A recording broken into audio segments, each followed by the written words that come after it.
Good morning, YouTube, BookTube. This is Johnny. It is here in Southwest Michigan.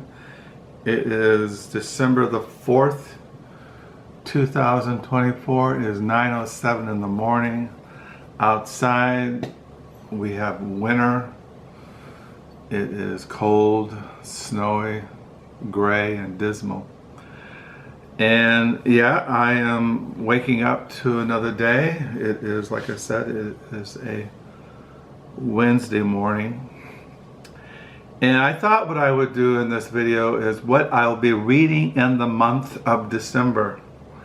Now, as you know, my reading habit is to read Christian books in the mornings. In the afternoons, I read nonfiction. And then in the evenings, I read fiction. That's generally what I do. Now, sometimes I'll read something like I think I showed you, I was reading Carthusian Spirituality, the writings of Hugh, Balma, and Guigo de Ponte. I read this sometimes into the afternoons. I put it aside a couple of days ago because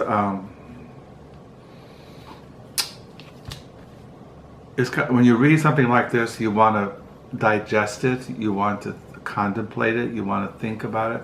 As you know, I've read this going on 38 years, and I'm a student of Christian spirituality, the history of Christian spirituality, and so some of that is very familiar with me, but I kind of like,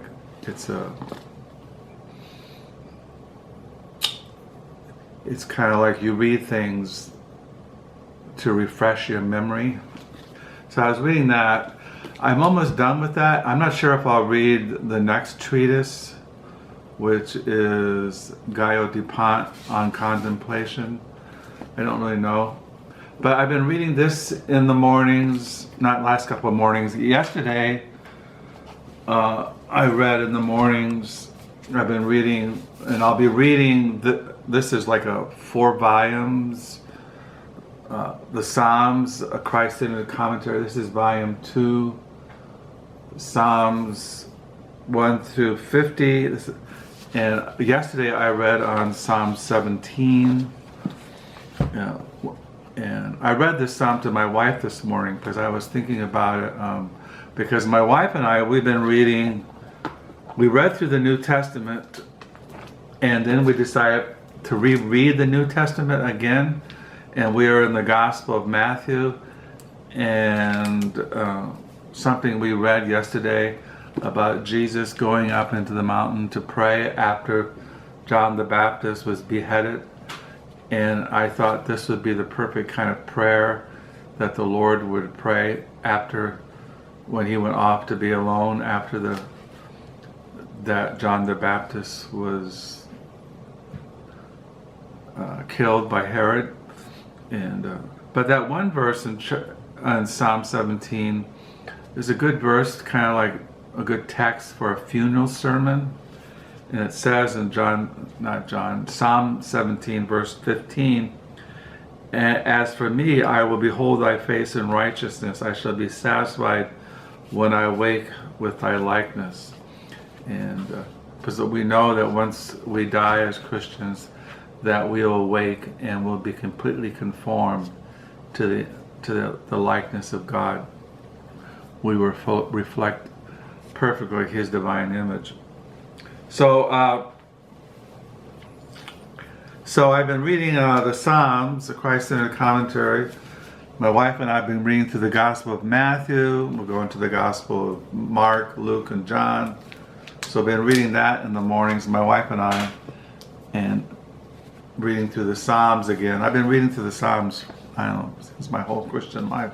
Well, not really. I don't think I really got into the Psalms. Well, as I mentioned in past videos, when in churches that we have attended over the years, there were psalm singing churches. The Dutch Reformed have the Psalter. the church that my wife goes to, they don't sing I don't think they sing psalms. they tend to be contemporary worship. Also, I've been reading in the mornings The Way of the Spirit and Bringing Souls to Christ by Thomas Allen, who lived from 1608 and 1673. He was an English Puritan. This is a Puritan reprint. It's not, it's been edited. And so I've been reading this in the mornings, and reading also in the mornings The Lord Our Righteousness, Christ is the Righteousness of the Sinner Before God by Obadiah Crookedfingers. This is another Puritan little treatise on the Lord Our Righteousness, imputed righteousness. He lived from 1607 and he died in 1689. Yeah, I recently got a comment from someone who said that their spirituality was modeled after the 17th century English Puritans, and I wrote back and said I do appreciate if anybody, as you know, I started my YouTube channel to not only show you other books but good Christian literature, and I've always recommended reading the Puritans. If you're going to read any Christian literature, you should read the Puritans, and that's why I always mention the Puritan writers, and you can buy them from Reformation Heritage Books in Grand Rapids, Michigan. You can get them really cheap there. So I do recommend the Puritans. In my main study, I have the works of William Perkins, that Reformation Heritage just reprinted and had edited after 300 years and not being published. And I read William Perkins. He's one of my favorite of all the Puritans. Well, one of my favorite Puritans is Thomas Goodwin, Richard Baxter, and John Owen, Thomas Matten, Richard Sibbs, John Flavel, Jeremiah Burroughs, Obadiah Sidgwick, people like that. So, if you're going to have a Christian library, stock it full of the Puritans. But once again, there's a danger that you can neglect the Bible. You can get so much into Reformed theology, into Puritan spirituality, that you neglect reading and studying the Bible.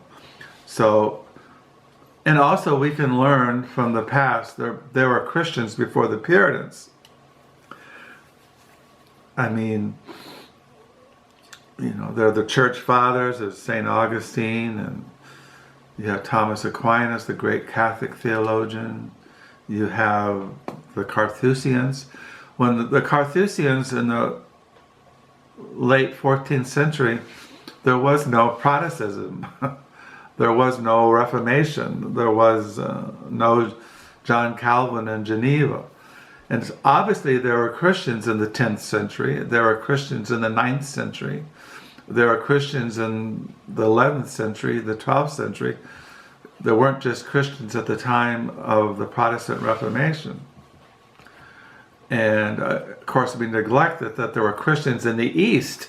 You have Syriac Christians, and you had Christians in Egypt and Syria and what is now throughout the Middle East and Northern Africa.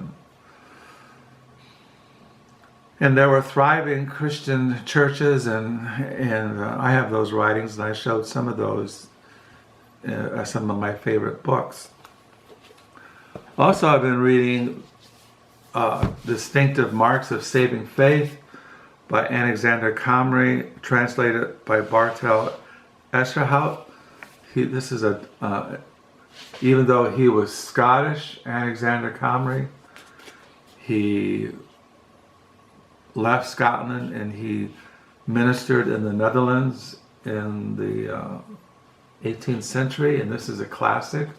And I've been reading this and really being blessed by it. As I mentioned, if you're going to, sometimes, like I said, you get kind of burnt out or you get saturated with something, and this is a good book to read for self-examination, for meditation and to pray over. So I highly recommend it. So I've been reading this, and I'll read throughout the December. I think I'm on, what page am I on? I'm on page 221. It's around 450 pages. And I've been reading Irresistible Beauty, Beholding the Triune Glory in the Face of Jesus Christ by Samuel G. Parkison. Yeah, I read this the other morning, was really blessed. Highly recommend it. And also I've been reading a book I highly recommend, Unapproachable-Divine, Incomprehensibility and the Task of Theology by Ronni, Kurtz. Really been blessed by reading this book and highly recommend it. So these are be reading through the month of December. Also, I highly recommend this series, 2 volumes. This is volume 2, Scripture and Doctrinal Dispute, Doctrine and Scripture in Early Christianity by Francis M. Young. So I've been reading this, and I'm on page 137. It's around 300 pages. Highly recommend this series. So these are books that I will be reading throughout the month of December. Scripture and Doctrinal Dispute by Francis Young. Light Unapproachable by Ronni, Kurtz. Irresistible Beauty by Samuel G. Parkison. And Distinctive Marks of Saving Faith by Alexander Comrie. The Lord our Righteousness, Christ is the Righteousness of Sinner before God by Obadiah Crew. Now, one thing, you read this little treatise, you wouldn't find this kind of teaching in the Carthusians, and that's why you have to be very discerning. The Carthusians didn't believe that he imputed righteousness of Christ. They tended to believe in a works righteousness. So you have to be very discerning. The way of the soul, the way of the Spirit of bringing the souls to Christ, this is really good to read too in the mornings. And if you want a good commentary on the Psalms, you can go right now they're selling the 4-volume set, Reformation Heritage, for $80. It'd be a good Christmas present for yourself. The Psalms, a Christ-centered commentary by Christopher Ash. So that's what I'm reading in the mornings, the Psalms, the Gospel of Matthew. Now, and also I've been writing in my diary. I haven't really written anything this morning. I got up around 8 o'clock. My wife left to go grocery shopping, and then she's going to a women's Bible study. But I'm on page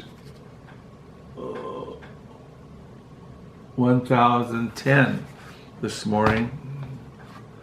Now, what I've been reading as far as nonfiction, I showed this to you, and I've been reading it. The Gulag, A History by Annie Appleton. So I read this last night, along with, as far as in the evenings, I've been reading the Komoth Stories by Balma Shalamov, translated out of the Russian by Donald Rayfield.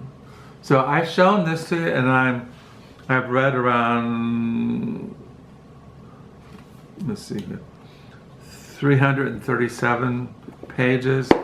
Highly recommend this, even though it's very kind of sad, but I really enjoy reading it, which is kind of weird because it's so tragic and so sad, but it's the kind of book that we need to read these days when we see dictatorships and tyranny and political oppression, and especially when we see the war that the Russians have started with a crane. So yeah, I read these together because the Komenov stories take place in gulags, in prison camps in the 1930s up until the late 40s. The writer here was in prison for almost 30 years, 20 years in these prison camps in Russia during the time of Stalin. And I'm almost done. I've showed this book to you, but I'll be reading it, trying to finish it in the month of December. The Notebook, A History of Thinking on Paper by Roland Allen. Yeah, I really enjoy reading this. It's a thing you read in the afternoons. A book I haven't shown, I saw this on BookTube, and I am as you know, the books I like to read the most outside Christian literature are biographies, memoirs, letters, autobiographies, and I bought this biography on Maria Theresa, the Habsburg Empress in Her Time, by Barbara Stollenberg Ringler, translated by Robert Savage. This is very technical. It's kind of dry, but it's the kind of thing that you can sit down and maybe read in the afternoons, early evenings. So yeah, I've always been interested in the Habsburg in that time period in European history. So I've been reading this slowly. I think I've read 123 pages. It's around 1,019 pages. It's pretty big, but I was reading Snow Crash by Neil Stephenson, which is kind of cyberpunk or speculative fiction, and it got too intense for me, so I kind of put it aside, but I do plan to get back into it, by Neil Stephenson. Snow Crash. And I also have been reading Neil Stephenson's this is a volume 1 in a trilogy called Bomb Light. This is Polistan. I probably might read this today. It's historical fiction by Neil Stephenson. This is what he's most famous for, is Snow Crash, which came out, I think, in, it says here, paperback came out in 1992, and this just came out. I finished reading last night Melville by Rodrigo Fresan, translated by Will Vanderhyden. I finished this last night. It's kind of like historical fiction on the life of Herman Melville, who wrote Moby Dick and Billy Budd and Teepee and things like that, The Competence Man. But I don't really know how to describe this, but I did finish it last night, and I have mixed feelings about it. I have to think about it.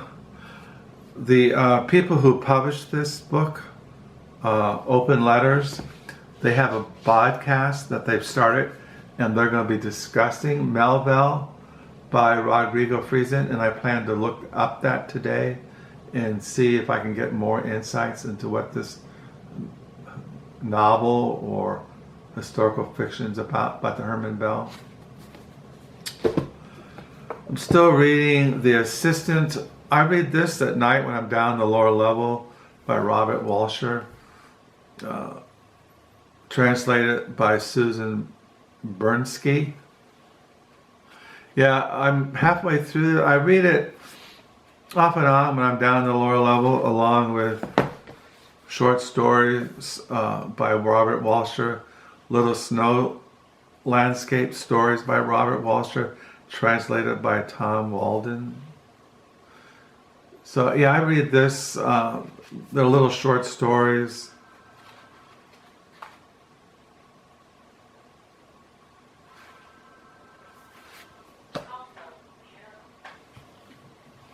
My wife just is calling. I'll go see what she wants. Hold on.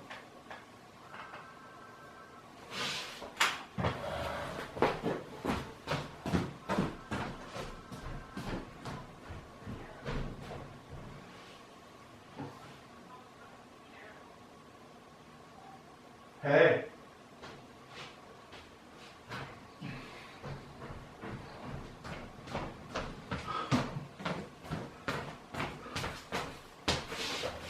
See, my wife called. Let me see what she wants. Yeah? Oh, no.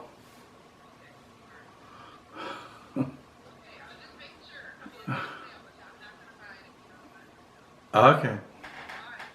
Bye. No, I don't want anything. No. No.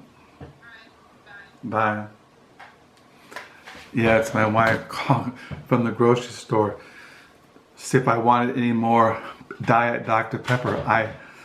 I'm trying to cut back on stuff like sweet rolls and bagels and corn chips and pot. I'm trying to lose weight. Because in the wintertime, as you know, I don't exercise, I don't walk, so I gain weight. So I'm trying to lose weight. So I'm trying to cut out on things like pop and bagels and cookies and graham crackers and things like that. So it's my wife. She's always calls when she's at the store. Do you want anything? If you don't know me. I don't like to eat. Even though I'm gaining weight, I tend to eat junk food. I grew up, I don't remember my mother ever cooking. And I think I went to the local store and just bought junk. Or I don't remember. I just don't remember. Like we just had Thanksgiving. My wife and I, we went down the street and had Thanksgiving with our oldest son and his family and hit my daughter-in-law's family. I don't remember ever having Thanksgiving until I met Carol and had Thanksgiving with her family. I never remember having Thanksgiving. Anyway, so that was my wife. So that's what I'm reading. The Assistant by Robert Walsher. Reading Maria Theresa, the Habsburg Empress in Her Time. Another book I got out, I might get into, is Deserve Nothing, a novel by Alexander Miske. And this is translated out of... Maybe it's not. Anyway, I just got this out last night and I'm going to look at it this afternoon. Reading the short stories of Robert Walsher, Little Snow Landscape. I finished reading Melville. I'm going to look at, see the podcast on this by Open Letter. Try to get back into Polistan by Neil Stevenson. And try to get back into Snow Crash by Neil Stevenson. This book was really kind of a mind twist. And it's very intense, this book, for me, compared to reading. Well, you could say that this is very intense because it just how these people were treated by the Russians. How they were starved to death and worked to death and they froze to death and they just lived in unspeakable misery. And that's pretty intense. But this is intense in a different way. I don't know why. But I do plan to get back into it in the month of December. Still keep reading the Kavanaugh stories. So yeah, this morning I was going to read, I showed you this morning I wanted to read the way of the Spirit and bringing souls to Christ, and the Lord our righteousness. And I'll write in my diary, my paper diary. And yeah, that's my day. That's what I'll be reading through the month of December, along with the Gospel of Matthew. And I don't have any books coming in the mail until next month in January. I do have some used books I bought at thrift stores, but I haven't really found anything lately at thrift stores, used books. I don't have any books like on Amazon that I really want. Last month I bought a lot of books. I took money out of my money account, and I bought myself a lot of books, and I haven't even began to read those. So there's always books. I haven't gone to Blue Stockings used bookstore because of the weather. I don't like driving in snow or bad weather. So yeah. So I hope you're having a good reading week. This is, like I said, this is a Wednesday. Thank you for the comments. Thank you for the new subscribers. Tell me what you've been reading. You got any questions? I was going to talk about, I talked about my favorite books in that last video, and one thing about making videos, so many things are unspoken and unsaid. And so one thing I would recommend if you're watching these videos, to read my online diary, Crookedfingers, which I've been keeping since March 2001, and I write every single day. And if you read my online diary, you read about my reading life and about my life, and some things might be answered that you might want to know about me. And so, but above all, as I always say, read the Bible. Every day, read the Bible, or read a portion of Scripture. Go to a church that preaches the Bible, that teaches the Bible. Find people who are Christians who love the Bible, that you can read the Bible together and talk about what you're reading and what the Lord is teaching you. Live a life of prayer. Every day, go to God in prayer and say, God, give me a hunger for your word. Teach me, illuminate my mind, inflame my heart with holy love for you. Give me holy longings for a closer walk with Jesus. So read the Bible, read the Psalms, have family worship, pray with your partners, your wives, your husbands, your children, your friends. Pray for our country as we come to a new presidential inauguration. Pray for the Palestinians. Pray for the Middle East. Pray for Ukraine. Pray for the Russians, that they would all have a compassionate heart. So yeah, so I'll sign off. Once again, thank you for subscribing. Do pray you're having a good reading week, and may the Lord bless. Until next time, bye.